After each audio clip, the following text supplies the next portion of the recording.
Ya. Kalau saya karakter orang berjalan toh, ini harus saya pandai dan ketahuan. Kalau dari jalannya saja sudah kelihatan. Sakit hati dengan ditipu orang, atau ketika tim kita lagi ada masalah dan kita mengkorupsi uang kita, itu semua itu hal yang lumrah dan biasa, dan bagi kita bagaimana cara untuk bisa menyelesaikan itu kan.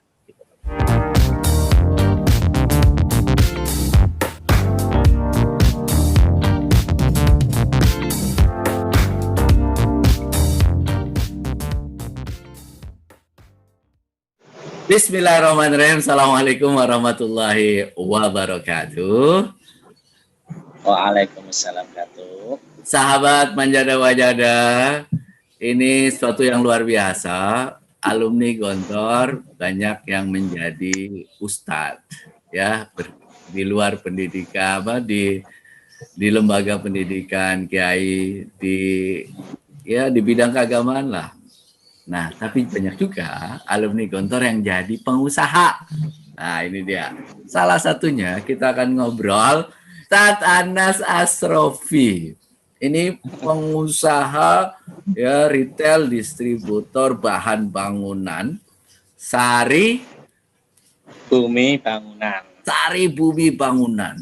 Luar biasa ini. Ini sekarang ya domisili di Sidoarjo. Tapi usahanya berkembang sangat luas. Sekarang punya 18 cabang dan 5 kemitraan. Gimana caranya bisa mencapai kesuksesan seperti itu dan apa kiat-kiatnya? Yuk kita ngobrol dengan Ustadz Anas Asrofi. Assalamualaikum warahmatullahi wabarakatuh. Ustadz Anas. Waalaikumsalam warahmatullahi wabarakatuh. Ustadz apa kakak Anas? Masih muda begini soalnya. Ustadz Anas, gimana kabarnya? Mudah-mudahan selalu baik ya.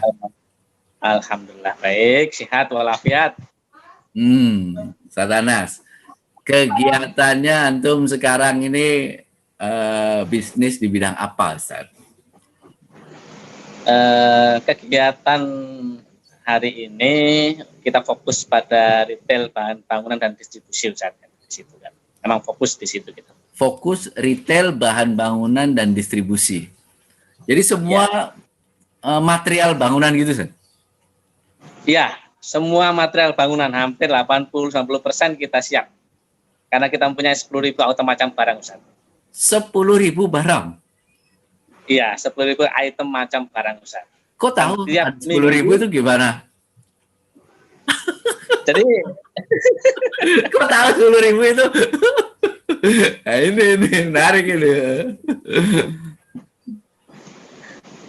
Jadi memang 10.000 kita macam dan itu bertambah terus kan gitu kan di situ kan. Bahkan sekarang ini sudah diangkat 12 ribuan ini hari ini.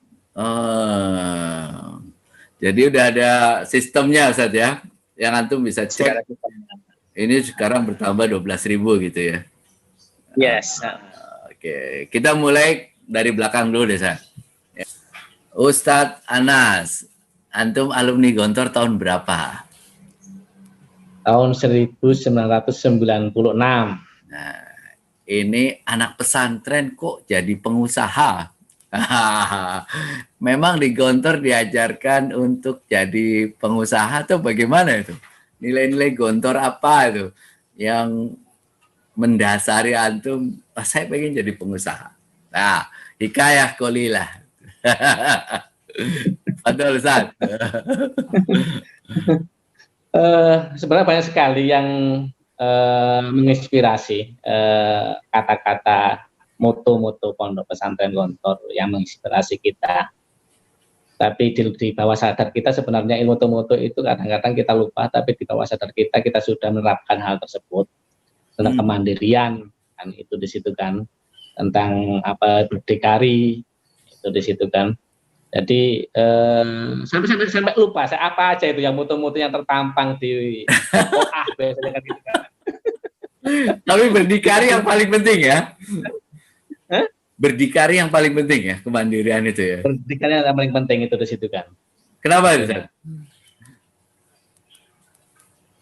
Kenapa itu? Jadi pertanyaan besar kan gitu kan. Kenapa itu kan gitu kan? Karena memang memang di keluarga kita, terutama Sari Pembangunan, tidak ada yang jadi pegawai, Ustaz. Semuanya adalah pembisnis semuanya. Di keluarga antum semuanya pebisnis? Pembisnis semuanya. Oke. Itu di situ. Jadi kalau kita total nih toko-toko Sari Bumi nih, keluarga itu ada 160-an toko, Ustaz. Satu keluarga antum itu 160 Satu keluarga aja. Iya. Masya Allah. Itu di situ itunya. Jadi itu founding father-nya bapak saya itu bagaimana mengambil saudara dan ponak-ponakannya untuk bisa bergabung di toko beli yang pertama kali. Tapi di awal-awal mereka nggak akan digaji, tapi bagaimana 5 tahun, 6 tahun kemudian dari gaji mereka itu terkumpulkan uang untuk mencari tanah atau land untuk dibelikan lahan, dan untuk isinya kita akan pinjam itu di situ. Itunya. Sari Bumi Bangunan pertama kali kapan berarti, Ustaz? Sari Bumi pertama kali tahun 1980-an, Ustaz. Itu di situ kan. Itu Bapak berarti yang mulai? Pertama. Gimana, Ustaz? Bapak yang mulai berarti? Bapak yang mulai. Jadi sebelumnya itu bukan nama Sari Bangunan, tapi Sari Bumi Raya. Sari Bumi Raya. Oke, terus? Raya. Itu di situ kan Sari Bumi Raya. Tapi karena saudara sudah banyak yang menggunakan toko Sari Bumi Raya juga, yang kita ngomong 150 toko, itu di situ kan. Maka kita membuat diferensiasi jangan sampai standar yang diajarkan dan nilai-nilai tadi yang belum terstandarisasi. Orang masuk kok toko kok harganya begini, kok sama harganya apa terlalu mahal, maka kita buat konsepnya menjadi Sari Bangunan yang itu kita patenkan bahwasanya kalau toko Sari Bangunan berarti di bawah manajemen kita. Sari Bumi Raya itu Bapak mulai. Nah, Sari ya orang tua berarti ya. Nah, Sari Bumi Bangunan berarti antum sendiri nih. Iya. Oh, antum yang mulai Sari Bumi Bangunan ini berarti. Sari Bumi Bangunan.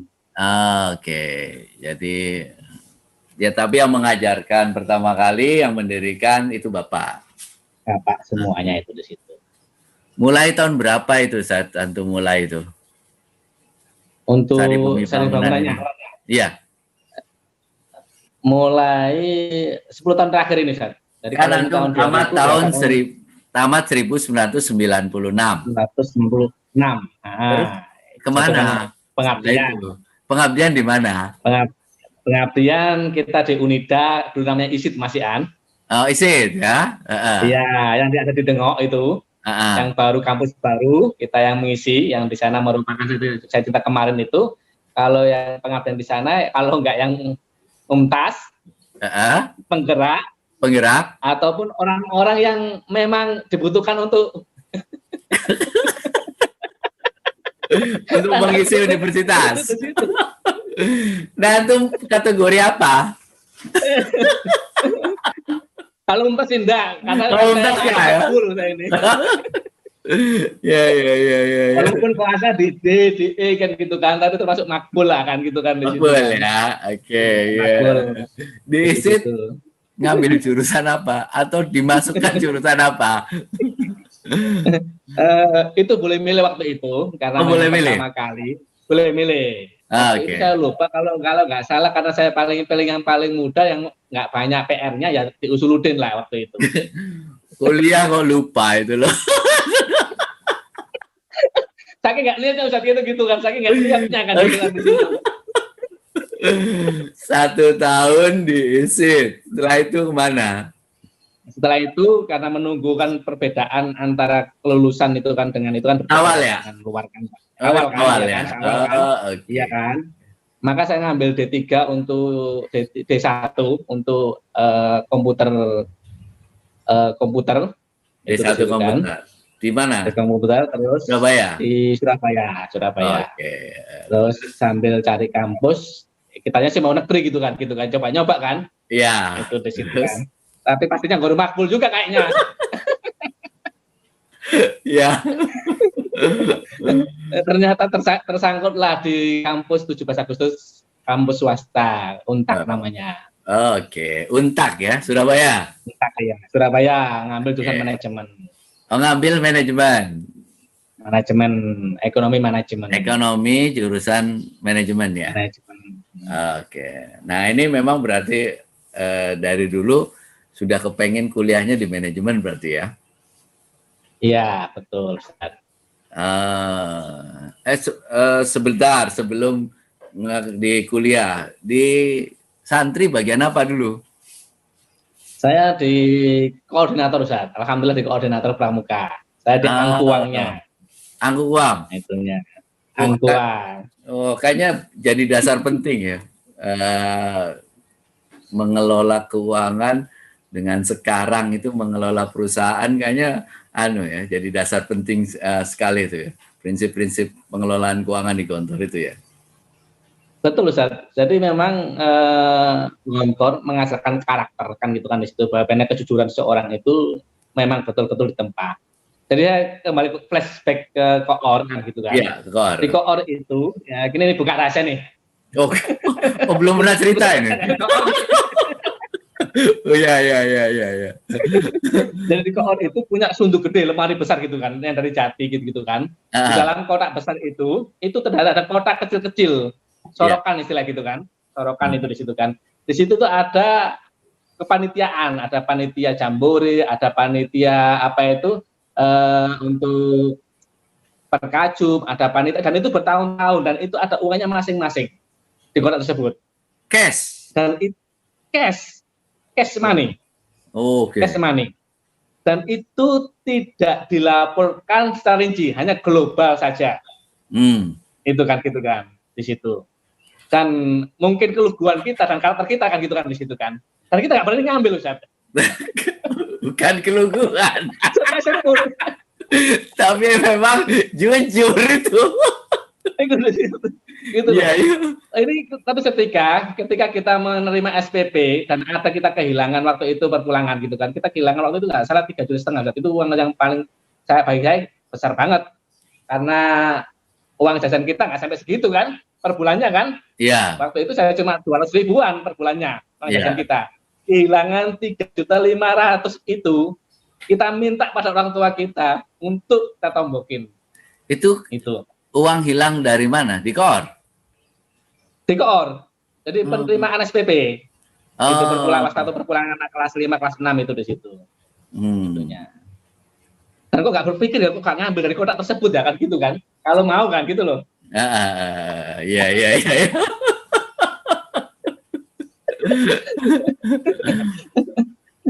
Jadi kemandirian diajarkan Gontor, terus kejujuran, apalagi itu karakter pengusaha yang diajarkan pas saat di Gontor itu. Dan tidak boleh menyerah kan ketika kita jadi kepanitiaan, segala panitia apapun yang dikasih tanggung jawab dan gitu kan harus diselesaikan dan gitu. Itu di situ saya kepanitiaan alhamdulillah sudah kelas 4 sudah kepanitiaan. Kan itu di situ kan, termasuk drama arena, termasuk OPPM itu kan, jadi sekretaris kan, sekretaris waktu itu nggak lulus juga, waktu ngetik itu juga, tapi nggak ngelulus gitu, saya berapa mengetikkan itu.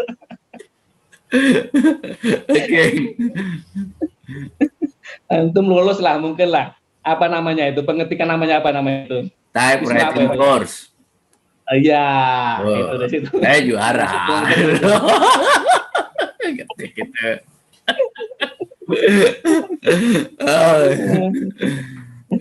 Jadi pantang menyerah ya Sat ya. Pantang menyerah di situ kan, dan harus menyelesaikan tugas dengan sebaik mungkin itu. Menyelesaikan tugas dengan sebaik mungkin. Baik mungkin. Itu nggak kerasa dulu ya kita dididik seperti itu ya. Nggak terasa, Ustaz, nggak terasa gitu kan di situ kan. Waktu kuliah pun kita nggak ngerasa bahwa itu penting gitu kan. Jadi akhir-akhir ini ketika menginjak umur, ketika saya ketika bapak saya meninggal itu sekitar 10 tahun yang lalu, Allahyarham, waktu itu seluruh yang saya masih umur 30-an itu kan masih muda dibilang kan, diserahin tugas yang berat sekali karena anak saya anak pertama untuk mengemban dan meneruskan toko bapak itu. Waktu itu saya baru punya ilmu karena kan kita lama di pondok, Ustaz. Ya. untuk menyerap ilmu Bapak itu yang lainnya sudah punya toko cabang-cabang banyak, saudara kita kan. Saya menjadi orang pertama, anak pertama yang diserahin tugas itu. Pikiran saya, bagaimana saya bisa mempertahankan dan mengembangkan. Jangan sampai generasi kedua saya ini, yang merupakan Bapak Founding Father, menjadi tenggelam. Iya, Itu betul. pertaruhan yang sangat besar sekali kan gitu kan di situ bagi saya kan gitu Iya. kan di situ kan. Itunya. Maka saya mulai belajar lagi itu kan di situ kan. Jadi S1 itu saya nggak dapat apa-apa, ilmunya itu di situ kan hanya teori doang kan gitu kan. Terus saya mengikuti Asian Code itu kan gitu kan. Asian Code itu semacam coaching yang diadakan oleh para profesional yang ketemunya dengan para owner-owner pengusaha semuanya, dan ternyata generasi kedua kebanyakan itu teman-teman Chinese semua. Jadi coaching itu ada sekitar 30 orang anggota, hampir 80% itu Chinese semuanya dan sama generasi kedua mereka, dan bingung bagaimana cara meluruskannya. Itu setelah lulus ya? Setelah lulus S1 itu? Setelah S1. Jadi setelah lulus S1, itu program apa? Memang antum ikut atau ada program pemerintah itu Action Coach itu? Wah, waktu itu Daftar atau pemerintah gimana? sama sekali. Hah? Jadi memang itu Action Code, itu memang program semacam pelatihan bisnis. Ya, maksud Yang saya, antum memang daftar sendiri? Bayar sendiri? Daftar sendiri. Bayar Bayar sendiri? sendiri. Oh, oke. Bayar sendiri. Oh, Dan itu mahal kan?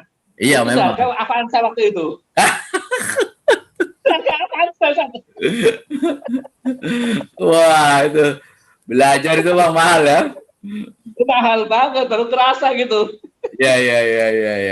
Berapa Karena lama tadi antum ada dibimbing itu, kesungguhan. Zat? Berapa lama Ya, karena antum dibimbing? tadi ada kesungguhan.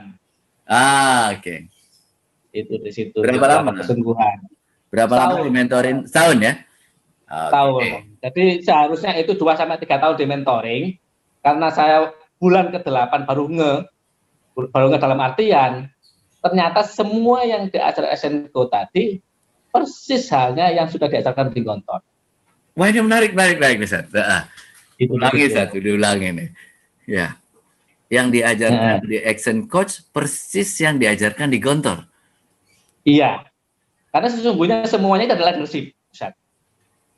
Karena pemimpin kan, leadership kan, Iya. kan di situ. Maka itu nilai-nilai, visi misi, budaya-budaya, apa yang kita inginkan harus sesuai yang kita inginkan juga di perusahaan kita.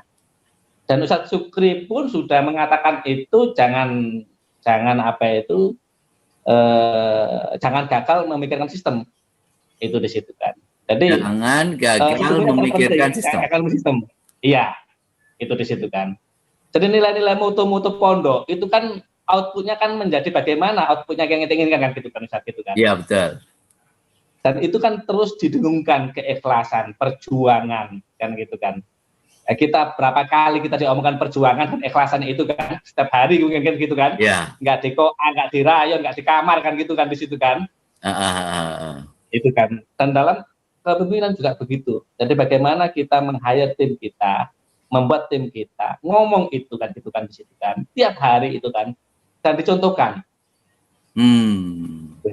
Di situ. Dan yang kedua adalah detailing. Ketika kita membuat laporan, mulai FOREA, bagaimana si anak ini, kan gitu kan, naik lagi keamanan lagi OPPM lagi kan ke riayah naik lagi ke Pak Kiai. Ini kan detail, Ustaz. Laporan one by one. Iya betul. Nah, usaha pun begitu juga sama. Itunya di situ. Jadi kalau orang butuh 3 tahun untuk coaching, alhamdulillah dengan Gontor, mindset kita dibuka, cukup setahun sudah mumtaz. Ini namanya Yahanu tapi berilmu. Bukan hanya Yahanu, tapi memang belajar serius itu ya. Belajar, begitu kan. Iya, ada ilmunya. Oh, jadi setahun selesai itu udah. Setahun selesai. Dari situ mulai antum mengembangkan. Kita dari situ merubah, merevisi, mendesain ulang toko Sari Bumi itu apa sih? Oke. Gitu kan. Kita membuat visi, kita membuat toko bahan bangunan 1000 toko bangunan di Nusantara. membangun toko bahan bangunan 1.000 bahan bangunan di Nusantara. Kenapa 1.000? Nusantara? Toko bahan bangunan di Nusantara. Dan sama dengan Gontor kan, membangun 1.000 pondok. Saya kira inspirasi luar biasa ya, 1.000 Gontor itu, 1.000 bahan bangunan. Oh, iya, 1.000 kan bahan bangunan kan gitu kan di situ kan. Iya. Visinya itu berarti kita ya. merevisi gitu. Iya, gitu kan di situ gitu loh. Oke. Jadi itu merubah, terus kita membuat culture kan gitu kan di situ kan. Terus mendetailkan culture kan gitu kan. Itu di situ. Terus apa yang perlu culture itu apa saja, goalnya kita redesign ulang semuanya. Dan alhamdulillah kalau dulu ketika Bapak itu namanya Altan Barang itu antara 2.000 sampai 3.000 mentok di situ. Jadi mulai 80-an sampai tahun 95-an 90-an itu tetap di situ angkanya kan. Angka barang. Model barang yang dijual itu cuma segitu doang. Nah, setelah kita meredesain itu, kita mulai pelan-pelan tiap minggu sekali kita adakan ada namanya produk baru. Jadi kita sampai sekarang ini ada 12.000-an atau macam barang. Itu di situ. Berapa lama antum membangun sistem itu, Ustaz? Sistem di berapa lama untuk bangun sistem? Agak lama Ustaz gitu kan di situ kan. Kita dari nol itu kan antum merevisi tuh. Iya. Jadi mulai nol kita merevisikan gitu kan di situ kan. Terus kita satu bangun juga. Ketika kita men-hire tim itu kan gitu kan, kita hampir kita kehilangan sekitar 0,5 M-an itu di situ kan. Kenapa itu? Di situ kan. Ya tadi, kalau nggak jatuh kan bukan nama pengusaha Ustaz. Oh gitu ya. Iya. Pengusaha itu harus jatuh berarti? Harus jatuh. Kita bisa milih nggak jatuhnya kapan? Nah, kalau perlu jatuhnya masih muda. Jangan tua-tua jatuhnya. Oh gitu ya? Iya, kalau masih muda ada kekuatan kita untuk cepat bangkit. Jadi ketika saya umur 35, ketika waktu itu kas saya kosong dan tagihan menumpuk kan gitu kan di situ kan. Itu di situ terus tim yang kita hire pun nggak sesuai dengan target yang budget kita dan piutang kita numpuk juga. Itu yang di situ gitu loh. Nah, itunya. Oh, jadi, terus merugi. Ngomong proses itu ya agak panjang gitu kan gitu loh. Itu. Gak apa-apa, Ustaz. Gitu loh. Antum jadi pas jatuh itu berarti pas sedang membangun sistem atau sebelumnya? Pas membangun sistem. Oh, lagi proses uji coba terus kemudian jatuh gitu ya? Iya, karena kan gini kan, kita sudah dikasih teori nih. Dikasih model yang lain-lainnya. Mau nggak mau kita kan harus mencontoh model yang sudah sukses nih. Oke. Nah, dari situlah saya harus berani untuk mengambil orang yang sudah katakanlah untuk menggaji di atas UMR. Itu di situ kan. Yang kedua dengan fasilitas yang ada kan gitu kan, kita ngangkat CM juga kan itu di situ kan. Untuk membangun budaya tadi kan gitu kan di situ kan.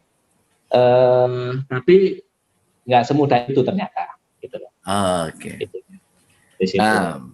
Antum jatuh itu masih punya duit nggak saat itu? Ketika saya jatuh, alhamdulillah saya nggak punya hutang di bank. Itu nggak punya hutang ya? Iya. Gitu. Kalau nggak punya uang, nggak punya duit ya pasti saat. Oh kita punya hutang hampir 1 M lebih. Oke. Oh tidak punya tanggungan lain maksudnya ya? Nggak punya tanggungan lain. Jadi kita punya tanggungan lain pada supplier. Oh pada supplier itu ya? Pada supplier kita hampir 1 M setengah gitu kan. Itunya. Tapi alhamdulillah kita nggak punya hutang di bank. Memang dari awal saya masih punya ibu punya ibu yang semoga Allah terus menjaga kesehatan beliau. Yang mengatakan sampean jangan sampai hutang di bank, kalau mau butuh duit ini ada aset jual itu di situ kan. Tapi kan anak gondol kan ya hanus kan gitu kan di situ kan. Masa kita jual aset ini? Iya. Kan HMP tahu kan gitu kan di situ kan. Iya. Ini anak nggak malah mengembangkan malah jual aset ini gitu kan di situ kan gitu kan. Ini anak ini. Nggak jadi birrul walidain kan gitu kan di situ kan. Dari itulah kita ya namanya jatuh gitu kan, kita harus belajar lagi kan itu kan di situ kan. Terus kita perbaiki juga apa itu hubungan-hubungan silaturahmi kan gitu kan di situ kan. Kita perbaiki hubungan pada yang di atas Allah kan gitu kan di situ kan. Jadi jatuhnya itu asik misalkan gitu kan di situ kan. Gitu loh. Jadi nggak istilahnya masih kita bisa bernafas, kita bisa bernego ulang dengan para supplier.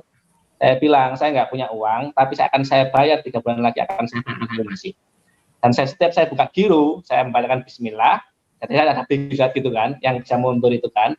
Dan saya kalau buka BG saya nggak tahu kapan ada nggak uang itu. Jadi kita nulis itu, kan kita kosong, Ustaz. Pas di bank kosong. Tapi kita dengan yakin Bismillah akan nutupinya Allah kan gitu kan di situ kan. Dan qadarullah ternyata bisa nutupi saat itu kan. Gitu. Jadi kalau orang sedang jatuh itu ngapain mestinya, Ustaz? Ini kan tadi kita bicara kebangkitan lah ya. Pengusaha kan pasti jatuh. Nah, iya. Kalau bisa berarti jatuhnya pada saat muda ya, antum bilang itu. Iya. Setelah pada saat jatuh itu orang harus ngapain tuh? Cara bangkitnya gimana itu? Cara bangkitnya itu di situ harus paham apa inti masalahnya. Itu di situ kan. Menginventaris masalah kan itu di situ kan. Jadi kalau kita nggak paham tentang inventaris masalah, apa yang kita menyebabkan kita jatuh kan gitu kan di situ kan. Di situ akan ada masalah-masalah yang kita harus paham dan bagaimana menyelesaikannya. Itu yang pertama dulu, diagnosis. Itu di situ, diagnosis. Yang kedua, ketika diagnosis sudah kita temukan, gitu kan di situ kan, kita rumuskan mana yang lebih utama, esensial. Itu di situ kan, yang kita harus selesaikan duluan. Itu prioritas ya. Nah, prioritas, skala prioritas itu dari situ. Nah, skala prioritas ini penting sekali kita karena berkenaan dengan budget, berkenaan dengan nyawa orang lain yang harus kita kasih makan, kan begitu kan, itunya.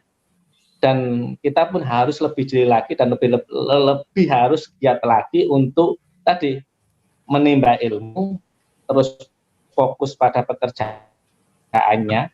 Jadi fokus ini, Zat. Kebanyakan orang kalau jatuh itu kan cari yang lainnya. Cari yang lainnya, yang lain-lainnya. Tadi saya enggak. Ketika saya jatuh, saya lebih fokus lagi. Lebih fokus lagi. Kenapa jatuhnya dan kenapa itu di situ kan. Dan ketika banyak sekali godaan-godaan untuk menjual aset dan untuk bisnis lain, saya enggak mau. Itu di situ. Itunya. Dan mulai itulah tahun 2 tahun, alhamdulillah di tahun kedua dari kejatuhan itu kita sudah mulai stabilis. Itu di situ. Udah mulai bangkit lagi ya. Setahun aja, sudah mulai bangkit. Cukup setahun aja, Ustaz. Nggak terlalu panjang-panjang. Kalau bicara fokus, Ustaz. Tadi antum bingung fokus ya. Fokus itu kita fokus pada banyak orang nanya gini, bolehkah saya itu punya 2 bidang bisnis yang berbeda? Terus kapan bolehnya? Atau lebih baik saya hanya pada 1 bidang saja. Kalau menurut Ustaz Anas itu gimana? Madhab saya dalam bisnis itu madhab tauhid. Ya? Madhab tauhid. Tidak boleh syirik. Oh gitu ya? Iya. Jadi madhab saya fokus gitu kan. Sebenarnya ketika kita fokus, kita akan banyak menemukan peluang. Itu di situ kan. Di situ. Jadi alhamdulillah ketika saya fokus, saya menemukan distribusinya, saya menemukan bisa impor barang. Dari itu selisih marginnya tinggi banget, Ustaz. Itu di situ kan. Jadi ternyata di dalam kita fokus itu masih banyak yang kita bisa itu. Nah, kalau jatuh kita nggak terlalu ke dalam karena kita bisa menyelesaikan yang lainnya kita bisa. Itu di situ. Nah, kalau kita banyak kue katakanlah A B C D E pembisnis yang lain gitu kan. Yang utama kita belum kuat, ternyata ini juga belum kuat, akhirnya saling memakan, Ustaz. Kanibal nanti. Itu kebanyakan yang terjadi. Terus Ustaz, sampai kapan kita tahu bahwa ini kita harus bertahan di bisnis ini itu? Atau kita harus ganti usaha? Atau ya sudah pokoknya gitu. nanti hidup saya difokus di bisnis ini aja. Ini kadang-kadang ini jadi apa ya? Pertanyaan besar ini. Iya. Kalau usaha kita menurun, Jadi kalau ngomong kita, terus kok kayaknya nggak maju-maju. terus, Saya harus terusin usaha ini atau saya ganti bisnis lain. Nah itu. nah, baik, itu kan lihat latar belakang dulu ya, saya kira kan gitu kan. Jadi latar belakangnya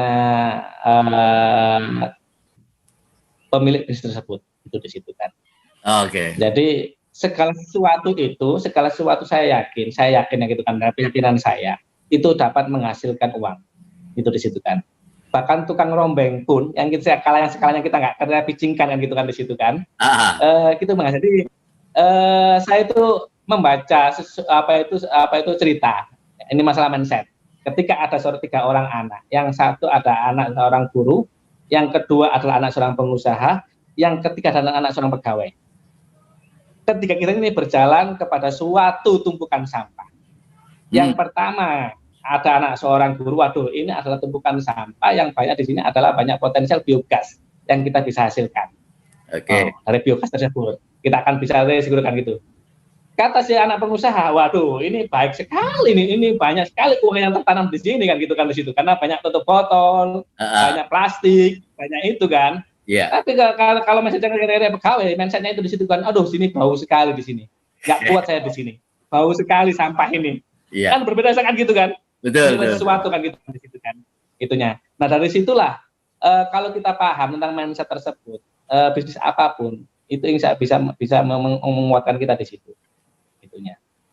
Di situ. Harus jadi masternya di situ. Itunya. Kalau jangan jadi master jangan keluar dulu lah.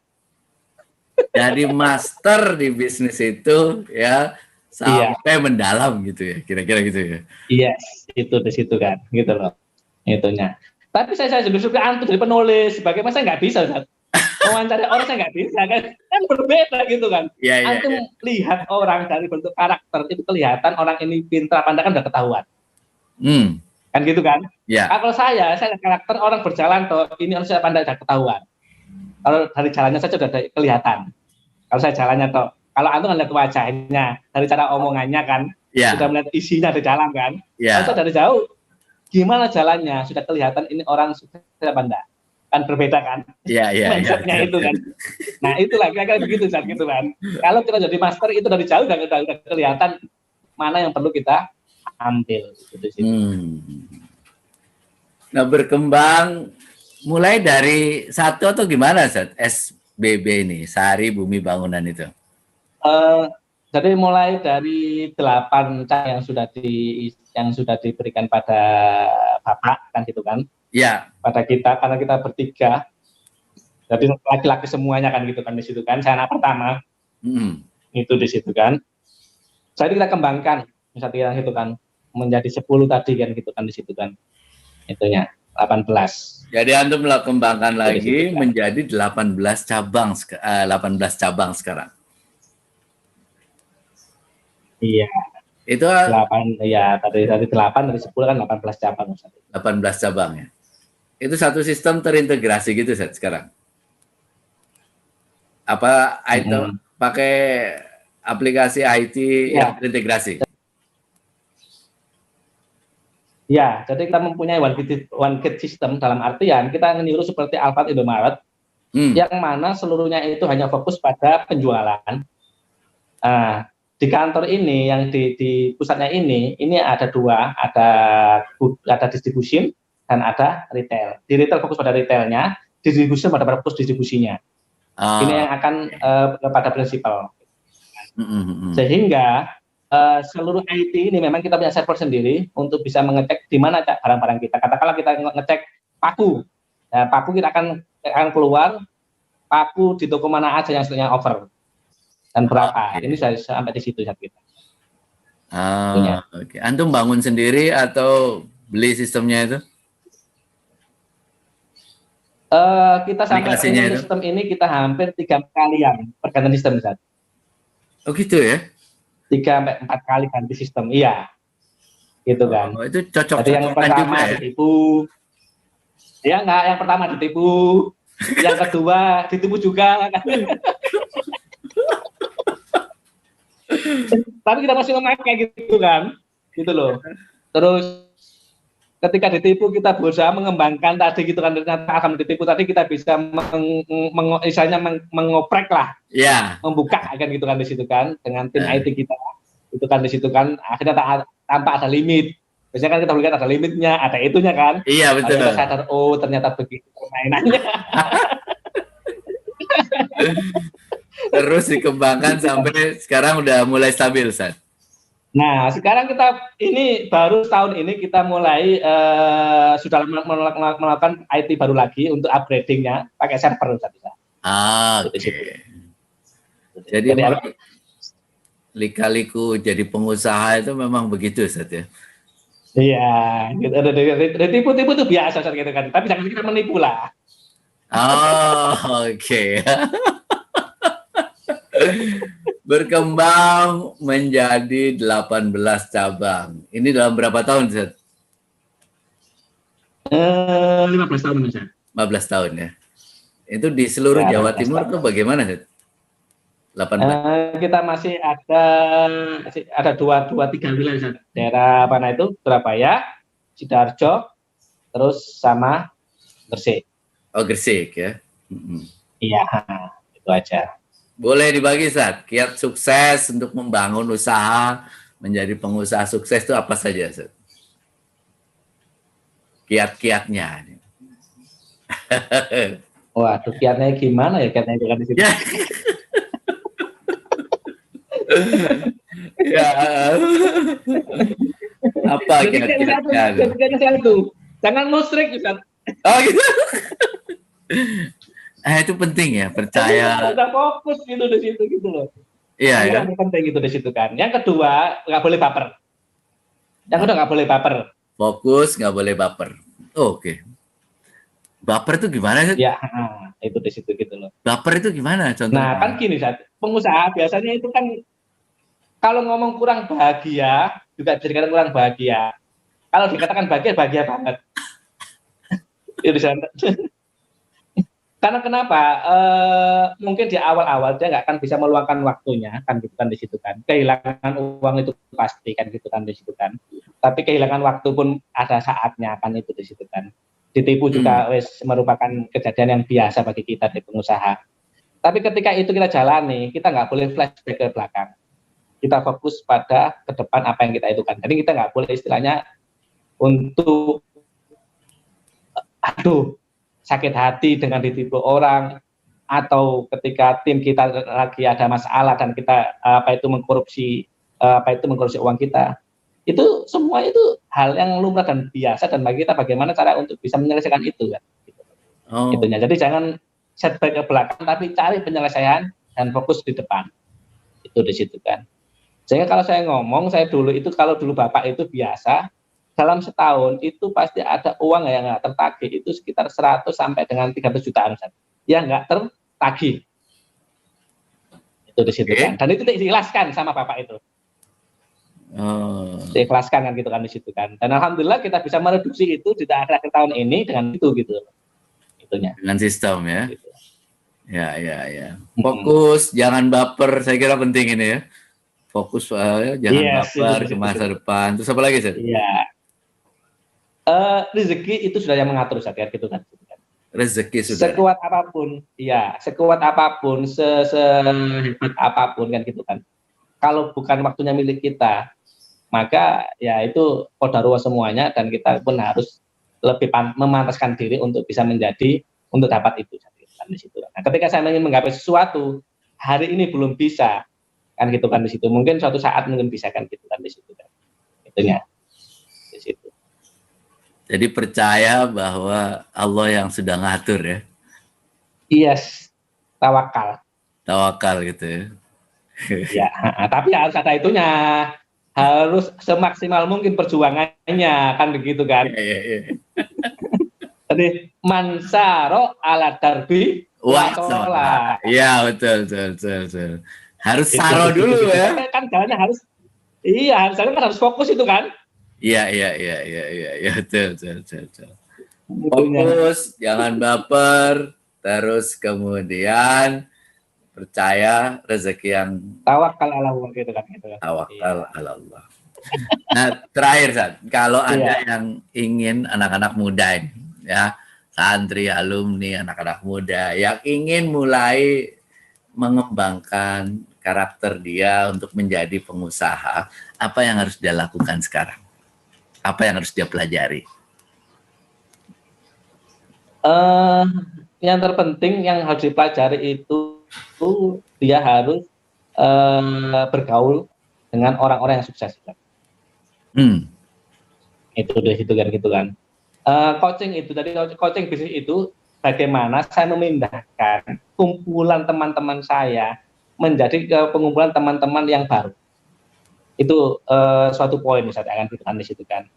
Ketika kita kumpul dengan orang-orang yang suka blame. Nah, blame itu kan berarti kan selalu, aduh kenapa kok begini, selalu suka mengeluh ya, suka mengeluh, ngomong curhat, menyalahkan kan, ya, gitu kan, kanan kiri salah semuanya kan gitu kan di situ kan, itu di situ kan. Nah, ini harus kita merubah posisi duduk kita, gitu kan di situ kan. Kita cari teman-teman yang sukses kita supaya dia tertular dengan orang yang sukses itu di situ. Iya. Jadi bergaullah dengan orang-orang sukses, belajar dari mereka gitu saja. Nanti energinya itu akan ikut terserap, kita belajar banyak. Itu. Lah kita kan sebarkan energi positif misalkan gitu loh. Iya betul. Kan gitu loh. Coba kalau kumpul dengan teman-temannya gitu kan aduh anak saya begini, aduh saya begini, aduh kan yang ada aduh semua kan gitu kan di situ kan. Iya. Antum merasakan lah. Iya.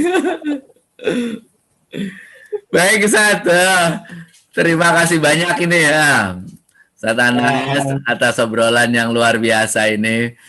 Insya Allah ini akan memberikan inspirasi, ya, motivasi buat teman-teman santri, alumni, dan anak-anak muda biar mereka mulai menjadi pengusaha. Apalagi satu hal yang sangat penting saya kira, pengusaha itu memang harus jatuh, dan jatuhlah pada saat muda.